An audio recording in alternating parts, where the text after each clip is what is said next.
Thank you very much, distinguished Director Bukuru, Honorable Vice Minister Emanuela Del Rey, distinguished ambassadors, distinguished speakers and participants. I'm honored to attend to this conference, and I would like to thank also President Saporito for the invitation. The fight against poverty and social inequalities is at the heart of my political engagement in the European Parliament, and I'm convinced that a deeper involvement of the European Union can play a crucial role to face altogether the current and future global challenges. The COVID-19 pandemic is accelerating the ongoing process of digital transition, both in a positive but also in a negative way. As the Infopoverty program demonstrates, digitalization could be an extraordinary instrument to bring opportunity and well-being. In Europe, it's estimated that 1/3 of the companies and the workplaces will overcome the pandemic crisis thanks to the digital transitions. Nevertheless, people in regions excluded from the main digital infrastructures are quickly leaning towards social and economic exclusion. It's estimated that 1/4 of European citizens are poor or are plunging into a condition of in-work poverty. This means that our challenge cannot be limited to the simple access to digital tools. Because digitalization is a revolution that will completely transform our society, we have the responsibility to plan altogether something new and more ambitious, enhancing the Sustainable Development Goals in order to manage this complex and, let me say, also potentially chaotic phenomenon. I consider that there are three main digital goals that we should achieve altogether. The first one should be the recognition of the right of internet access to all as the cornerstone of a new, fair and equal digital society based on freedom, opportunities and well-being. This means that the online access must be free, solid and fast everywhere and for everybody. The second goal should be an educational strategy based on the right to digital literacy for all. In the past decades, the United Nations, national governments, and NGOs undertook global campaigns with the aim of teaching reading and writing to every person. Now it's necessary to update them with inclusion of the necessary digital skills. The Internet and the World Wide Web are neutral tools, and each person should be able to use them in a proper and conscious way in order to get all potential advantages and avoiding any possible risk. So each person of our society should be involved and no one excluded.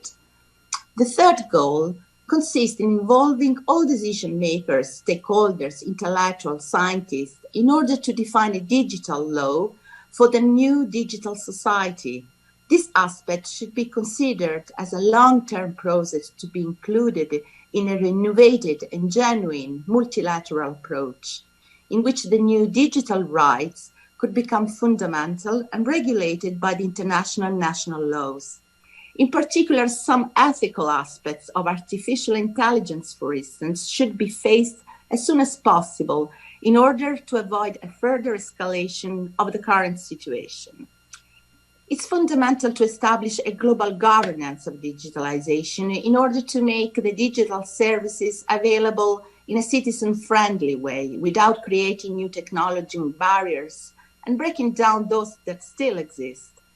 The digital society must be inclusive, accessible to all without any discrimination or any form of social, economic, geographical, technological, and cultural differences. I would like to draw your attention on the fact that the objective is not only how to digitalize the society, but also how to keep human our society. For this reason, we should establish clear limits to the digitalization, I think. I'm referring to some important decisions that we are discussing at the European level nowadays concerning the data protection, the right to be forgotten, and the right to disconnect. Concerning this last issue, it's crucial to defend workers from the culture of constantly being on call. This unregulated situation, based on a new form of exploitation, is affecting both the physical and mental health of people. And it's generating a new category of invisible workers, usually called smart workers, who are mainly the ones who work for digital platforms. These workers are generally underpaid and deprived of any labor rights as far as fair working conditions and decent wages. If we are able to prevent these negative aspects of the digital revolution, it will be much easier to implement important projects such as EWA Belt in a structured and permanent political strategy in order to digitalize all services of general interest with the positive outcome of driving our societies and economies into the digital transitions. I think the digital goals should be connected with all the SDGs, particularly under the environmental point of view. I'm convinced that we cannot eradicate poverty or inequalities if we don't achieve a new and sustainable equilibrium with the planet and its resources.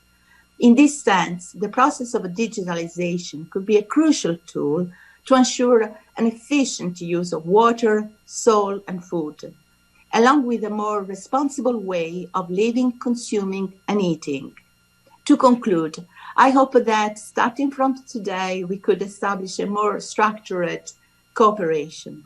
I give you my full availability to bring at the European level this experience of the Infopoverty program in order to create a more effective dialogue with European institutions in the common interest to achieve a fair and equal digital society for all.